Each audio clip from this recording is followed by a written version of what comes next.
muchas veces tiene una mirada diferente de la vida que nosotros.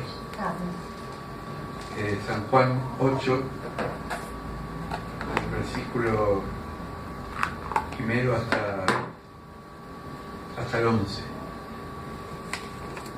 En mi Biblia dice como título la mujer adúltera.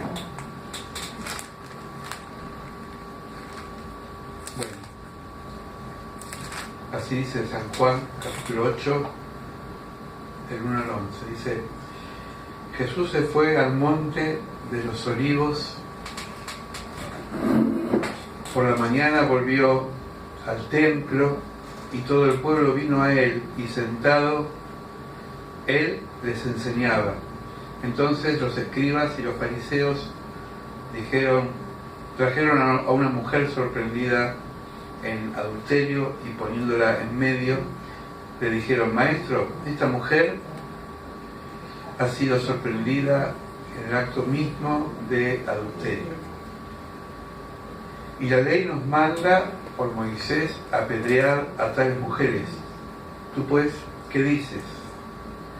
Mas esto decían tentándole para poder acusarle. Pero Jesús, inclinado hacia el suelo, escribía en la tierra con el dedo.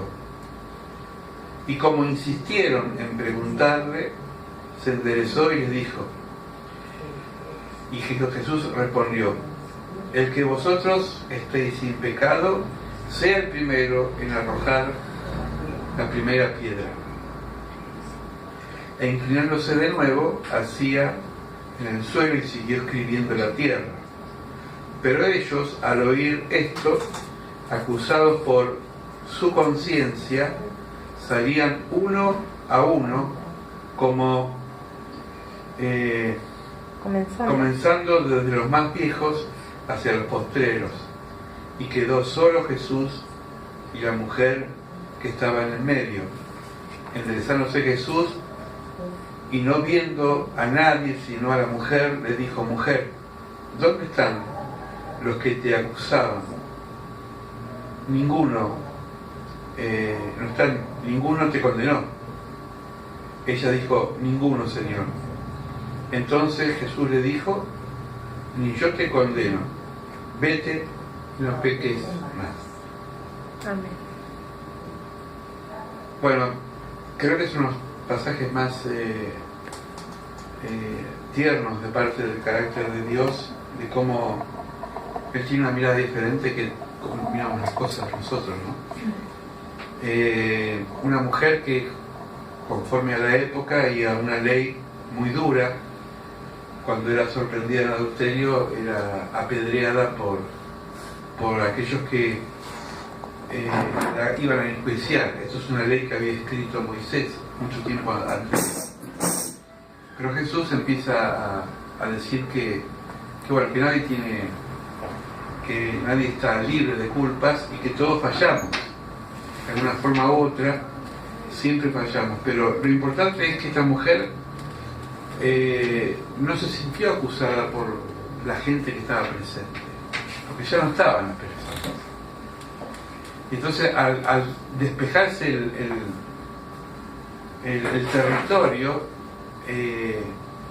se sintió ella como sola con Jesús.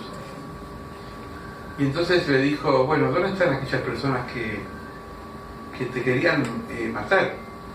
Porque justamente la ley decía que había que matarlo. Se fueron todos. Dice que la conciencia los acusó.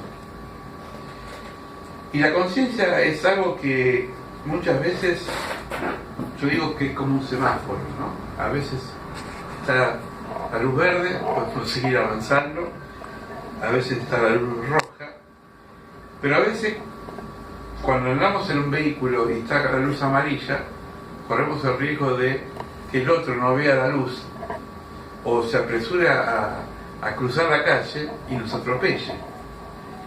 Lo ideal sería frenar a tiempo, pero las velocidades que a veces llevan los autos son muy rápidas. Hace poco me enteré por un amigo que un amigo de él, no mío, murió con la moto porque él tenía el semáforo en verde, pero el remisero o el taxista, no sé qué era, una persona que iba manejando el auto, se adelantó, cruzó y lo atropelló. Es decir, por transgredir o por apurarse, terminó acabando con la vida de un ser humano. Y estas luces son como señales que se van a veces presentando. La conciencia también es algo que es raro porque está dentro de nuestro ser. No es algo que uno la pueda frenar. A veces hay situaciones que nos dan vuelta y nos dan vuelta la cabeza y parece que es como una víbora que está enroscada ahí, viene a la zapada y la serpiente cuando puede dar el zarpazo muerde. Así a veces actúa la conciencia. Todos se sintieron confrontados con una sola palabra: quien esté libre de pecado que arroje la primera piedra. Como de los que estaban ahí nadie podía decir yo estoy libre, porque quién está libre, ¿verdad? Se fueron, no quedaba otra que irse. Y este correrse tiene que ver también con a veces decir, bueno, yo no puedo ahora juzgar ni adelantarme a sacar conclusiones sobre otra persona, porque cada uno sabe en el fondo lo que es y lo que hace, y a veces hay situaciones que uno no las entiende porque las vive la persona que las sufre.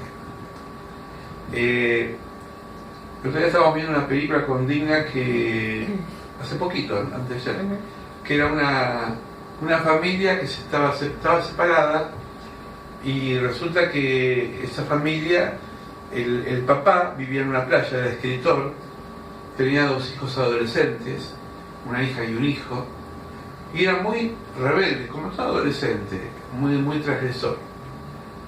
De pronto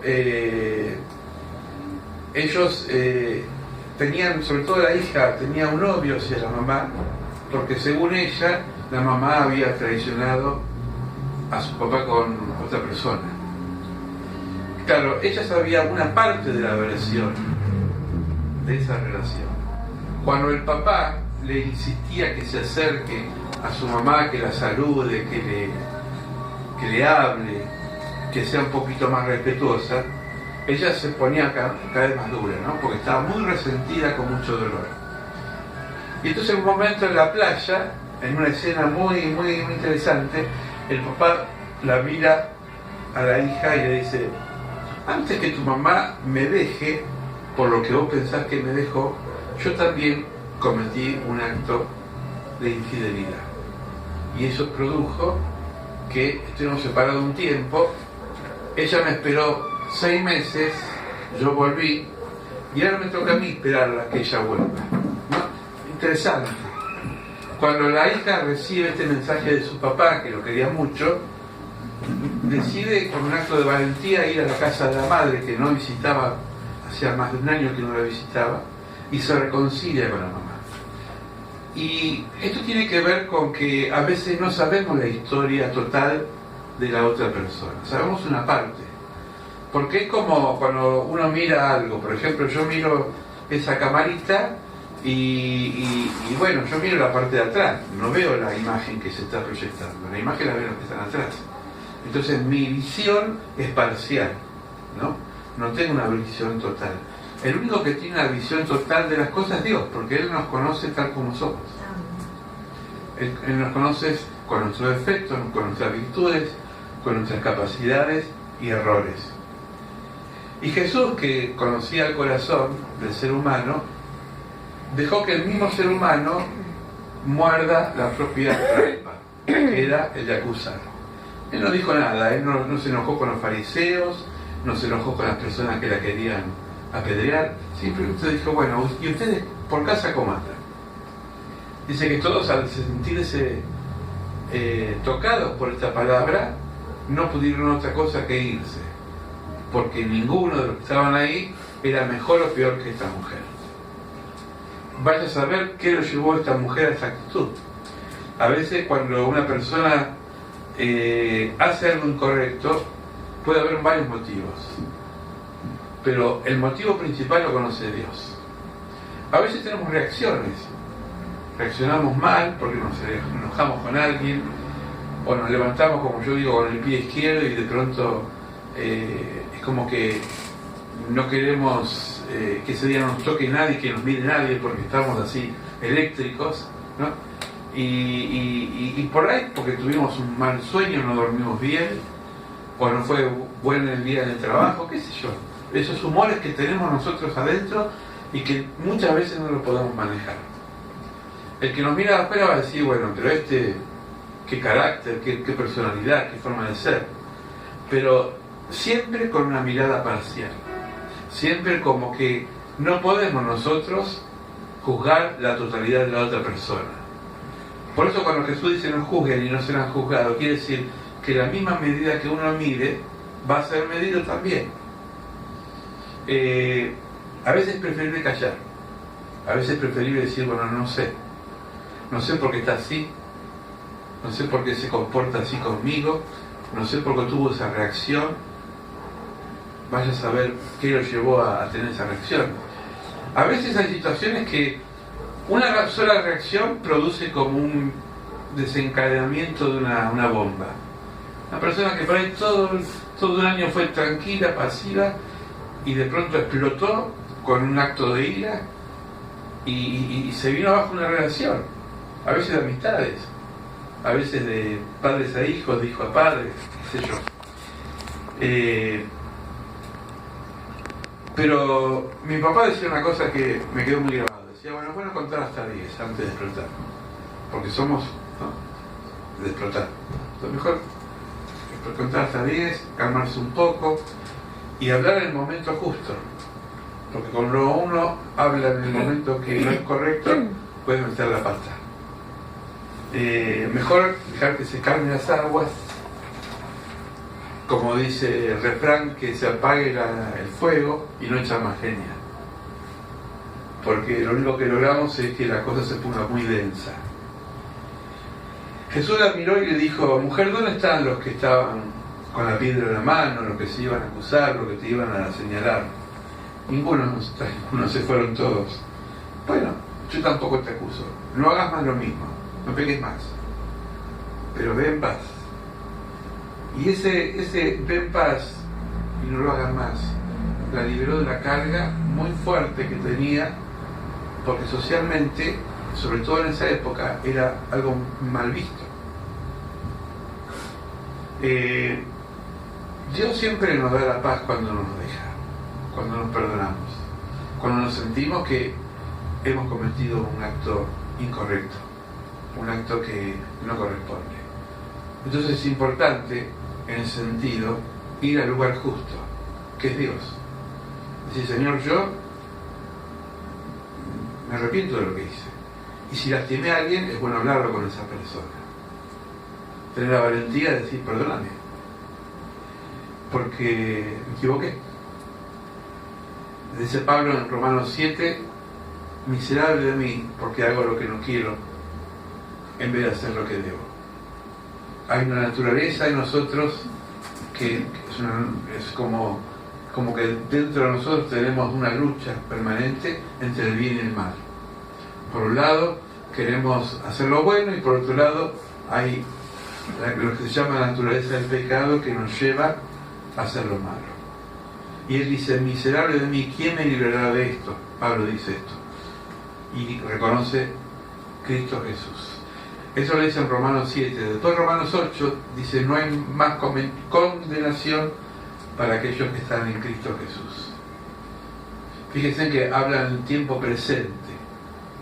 Si cuando estamos en momentos relacionados con Dios, es como que se reconcilian las cosas.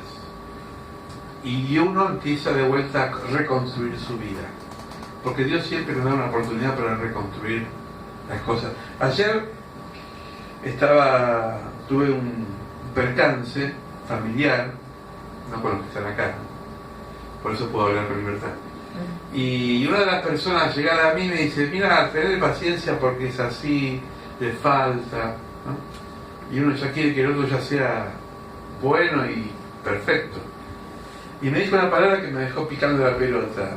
Todavía no construyó su vida porque no tiene las herramientas para construirla. Y pensaba en el albañil, ¿no?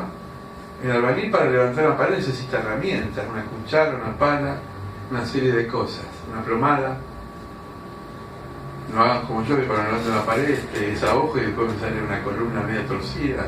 Pero un albañil profesional que sabe hacer las cosas va a hacer una pared derechita.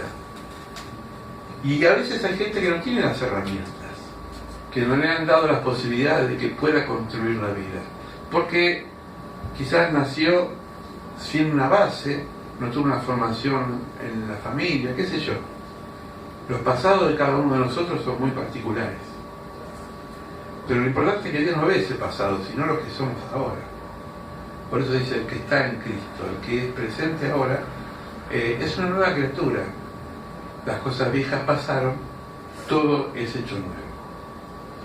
Es como borrón y cuenta nueva. Dios siempre hace eso con nosotros. No para que juguemos, sino para que pensemos y tratemos de reconstruir las cosas bien. Entonces, la pregunta es vigente. Acusados por la conciencia, se fueron. A veces la conciencia nos acusa, a veces nos acusa la circunstancia, a veces nos acusa las personas. La pregunta sería: ¿y Dios me acusa? Si Dios no me acusa, bueno, entonces estoy bien. Porque la opinión de los demás puede ser buena o mala, pero no deja de ser una opinión relativa. Vamos a orar porque es feo vivir con culpa. Es feo tener cargas emotivas que a veces nos llevan a proceder mal. El mejor psicólogo que puede entrar a nuestra conciencia es el Señor, que nos puede liberar y darnos paz. Amén. Señor, amén. Te pedimos en esta noche, más allá de cada historia personal de nosotros, vos conocés nuestro corazón. Así como un médico de cabecera tiene una historia clínica de nuestras vidas y sabe lo que somos, sabe cuál es nuestra enfermedad, cuál es el foco infeccioso de nuestro ser. ¿Cuántas veces, Señor, hemos recurrido al cardiólogo o al médico clínico o a un especialista? Y tú eres el médico de cabecera por excelencia. Tú tienes una historia clínica que sabes dónde estamos parados, cuántas veces caemos, cuáles son nuestras debilidades y pecados y también nuestras virtudes. Pero en ese diagnóstico perfecto que tenés de nosotros, ante todo está tu perdón, está tu reconciliación permanente con la vida y tu misericordia. Danos paz si tenemos culpa, quita de nosotros todo peso, toda carga, y podamos ahora entregar nuestras cargas al Señor. Dice el apóstol Pedro: Cristo es nuestra paz. Echad todas vuestras cargas sobre Él, porque Él cuida de vosotros. Y el Señor nos cuida, el Señor nos protege y sobre todo el Señor nos ama. En el nombre de Jesús. Amén. Amén. Amén.